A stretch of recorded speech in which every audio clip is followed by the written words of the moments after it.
It's exquisitely beautiful here. I've got really pretty gardens and rose gardens. Everyone loves to walk in the gardens in the vineyard here. Our farm's very special. It's on a mountainside overlooking a valley. This land was made by a glacier that dropped some pretty nice soil where my grapevines are.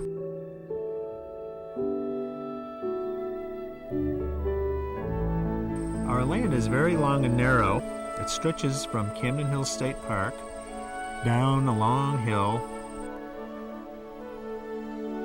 If you add up all the rows, there are 4 miles of trellising. When you look from our beautiful old colonial cape, looking down our valley past our little farm pond, you're looking straight into the vineyard. From our wine tasting room that's housed in our 18th century barn, you look out across the vineyard. Everything that we have looks out across our vineyard. The vineyard is the focus of our property. We just want to be the local winemaker. It's all has to do with the art of living, the art of life, and the art of being local.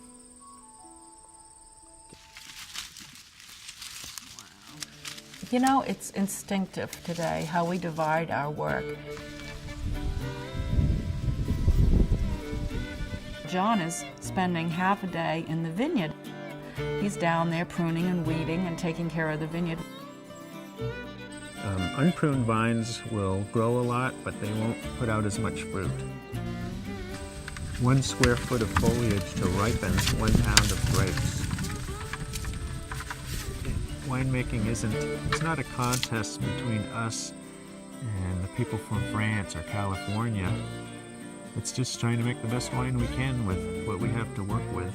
When somebody tastes a bottle of our wine and they're surprised at how good it is, and I see that look on their face of surprise and excitement, I know that person has just had a good experience here, and they're going to buy a bottle of our wine. Meanwhile, I'm taking care of the bed and breakfast guests and the shop and things to put in it, and I talk to local craftsmen about things that they might like to put in it. One of the things that I try to do is I buy things for the shop that I like. I don't buy anything I wouldn't have in my own home, so it's quite a diverse little shop, and I'm pretty much focused on the kitchen. That's my favorite room in the house. And so I buy things that would go in the kitchen and dining room that would enhance the experience of wine drinking. I kind of want my wines to be a little more rustic and down to earth. So our winery is fairly low tech. It's old world style, but I think the flavors are pretty well received. So I think it's worth doing it that way. Chardonnay and Cabernet are generally fermented in the barrel and then aged in the barrel as well for from 6 months to a year. Some Cabernets are aged as much as 18 months in the barrel.